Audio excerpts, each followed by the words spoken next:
Hello everybody, today we are going to look at the squats. This video will be great for those of you who are concerned about bone health, maybe have had a diagnosis of osteopenia or osteoporosis.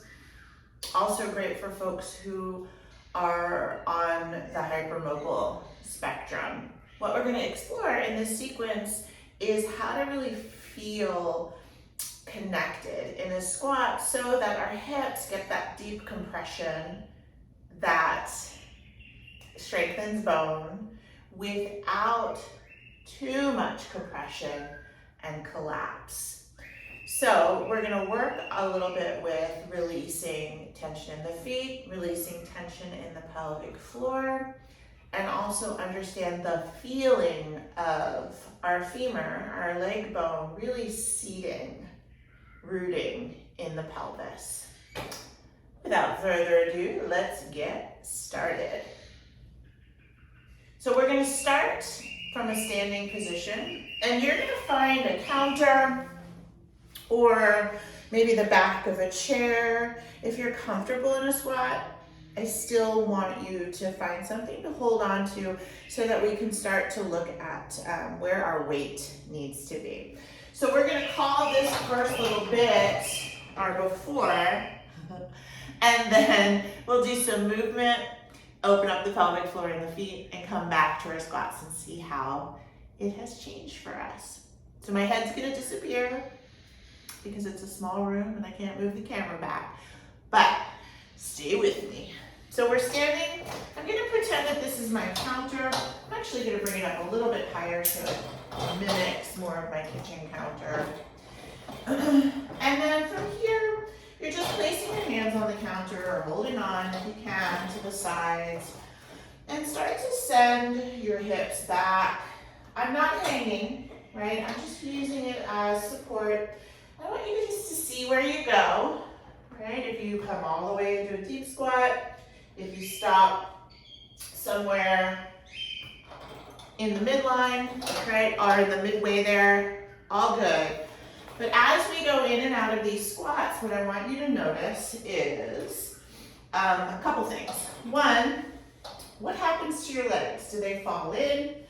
Do they collapse way out to the side? And then check in with your feet. As you come up and down, where is your weight? Does it tend to be towards your toes? Is it in your heels? Do your heels come up off of the floor? Are you rolled out to your pinky toe? Are you rolled in to your big toe? And then finally, just for our purposes today, let's check in with the pelvis. So as you come down, do you tend to be in a deep tuck? Right? Are you overarching your back? When you get to your final destination, is the pelvis able to relax? Are you held in your back? Right? Just kind of paying attention in general to what this squat feels like. We're going to do one more. Again, like I said, here is great. You don't have to go deep, deep down. I just want to demonstrate for those who can go deep, deep down, full spectrum of the movement.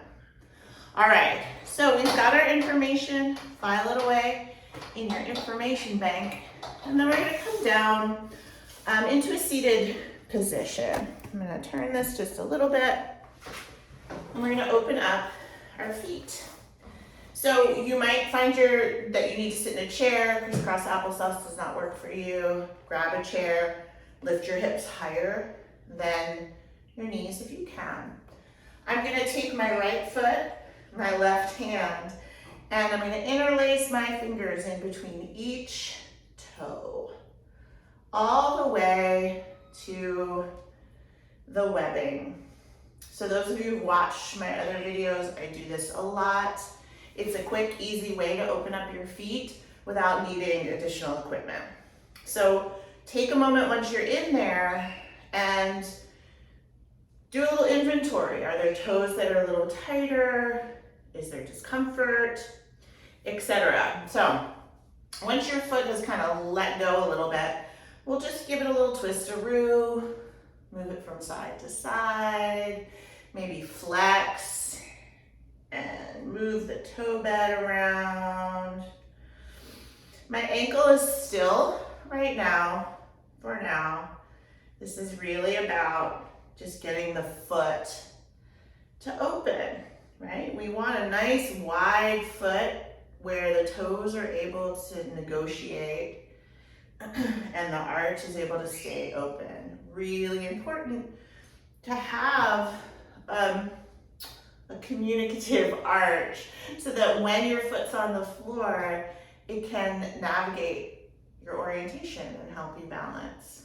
Okay, so go ahead and take that hand out and just take a note of how that foot feels, and we'll do the other side. So again, I am webbing, I'm putting all my fingers in to the webbing and just taking a moment, taking note of where there's tightness, where it feels easy, and then you'll start to move that foot. And there's no right or wrong in terms of movement. See if you can tap in and listen. What is your foot, which direction does your foot want to go? So when I feel the end of tension, I don't push past, I just kind of meet it and then go the other way a few times, flexing and pointing, just kind of juicing up the foot. Good. And take that hand out, ta-da. And then we're gonna move into opening up the ankles. A deep crease in the ankle relates to a deeper crease in the front of the hip flexor. It's gonna allow you to feel that connection in the squat much better. So we'll come up to standing again. I'll go headless for a moment. I'm gonna take one foot forward, doesn't matter which. This is not like a humongo lunge, it's just a little step forward, holding on if you need to for balance. And we're gonna take that front knee forward and release over the ankle again. So I'm not gonna come back behind the ankle. I'm taking the knee forward, and as the knee goes forward, I'm imagining that front heel reaching back so that there's opposition. Knee forward, heel back, and back. One more time, knee forward, softening the front of the ankle without collapsing. That's a big theme, right? So if you've got very flexible ankles and you're prone to collapsing, it's gonna be really easy for you to keep going, right? So you wanna stay in that foot, big toe, little toe heel, and just go to the place where you still feel support through your hip, where you still feel connected in that leg, not beyond into your hyperflexibility. And we'll go the other side. Finding that whole foot. Again, the reason for my hands down is not because I need them. It's so that I can, to hold on for dear life. It's so that I can be in my feet and kind of create a closed chain of energy. Sometimes when we let go, even though we can, our body goes into whatever our tension pattern is. So some of us get really held in our upper center of gravity. Some of us hold breath. Some of us lock and squeeze our bum, right? So hands connected to something is a way to quiet the system. So even though I'm getting a stretch in this Achilles back here, I'm still focusing on that front ankle just enough. I know we've been told don't put the front knee over the toes. It's a situational thing, right? In this case, it's very appropriate to start to send that knee forward over the toes.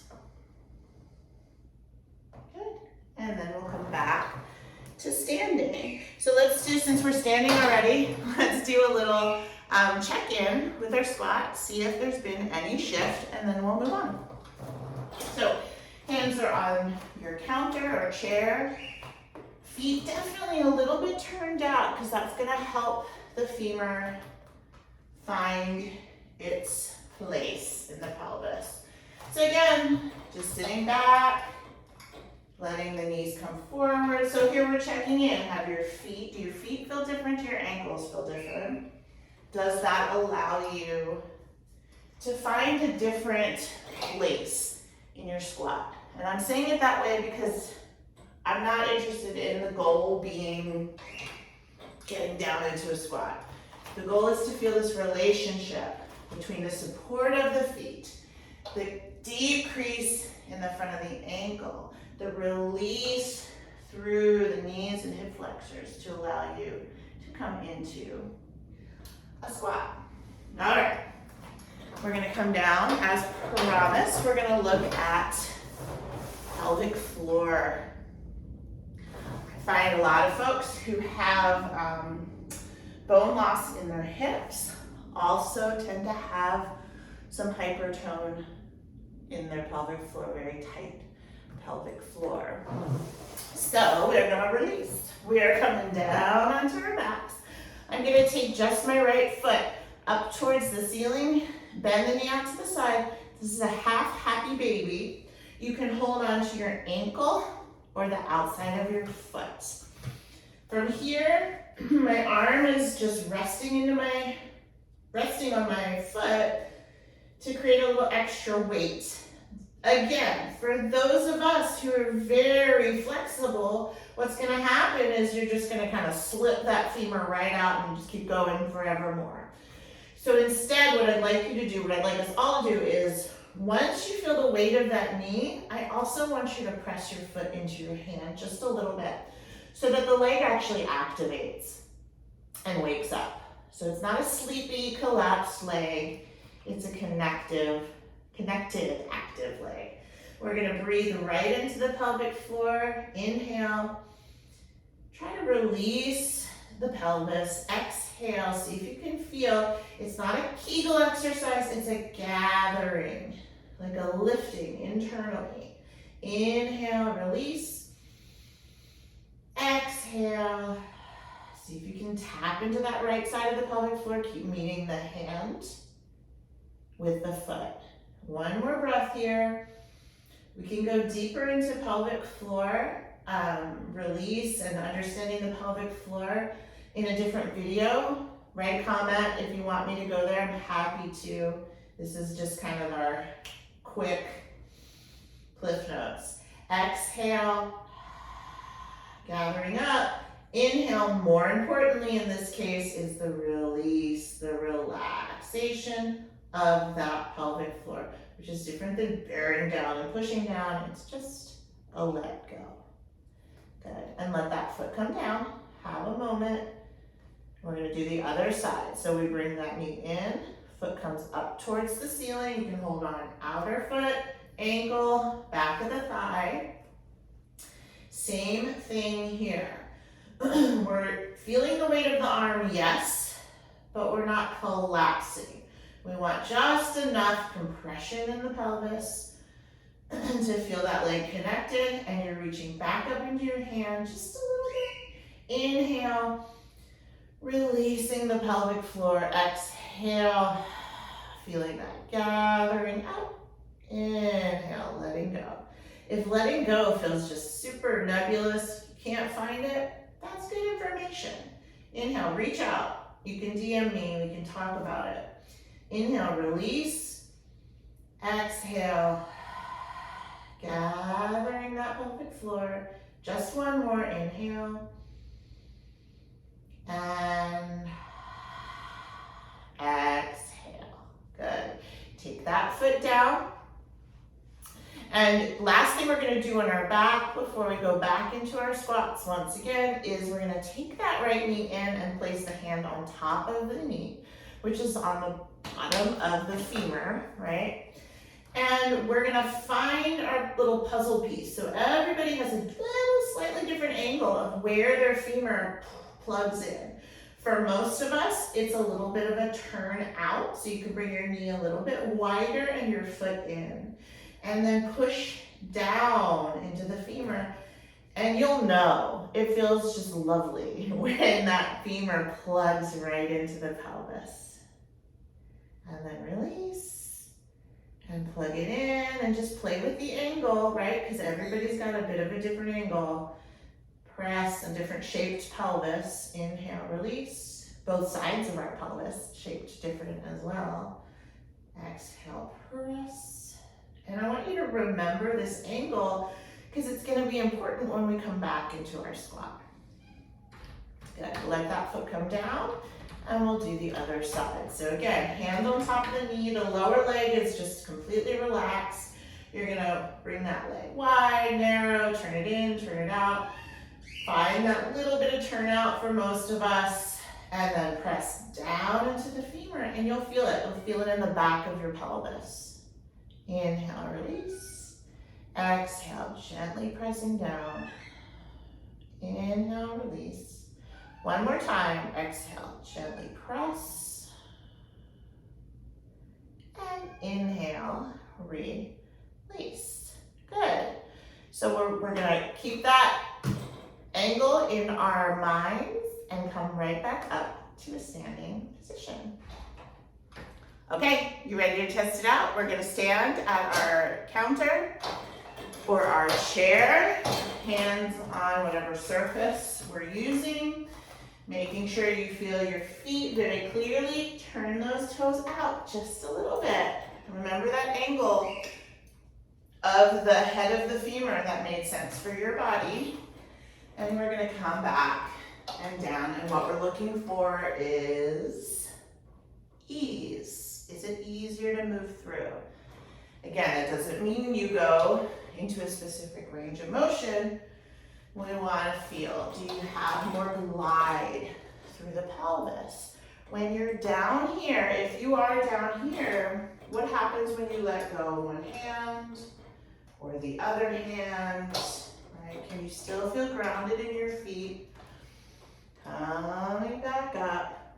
Just a couple more, I'll do some smaller versions, making sure that the weight is back, right? Which doesn't mean we're clicked up in our heels, means we're still in our whole foot, but the energy of our booty going back as we can deepen our hip flexor, stay connected in the femur. One more time, you're going to your deepest version of your squat. Take inventory once again, see what's new, what's different. Can you feel the release of your pelvic floor here with your inhale? Are your knees more likely to kind of stay in one place?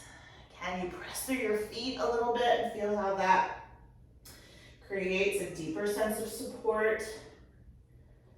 And then bring it on up. Ta-da! We've squatted. So I hope that breakdown was helpful for you.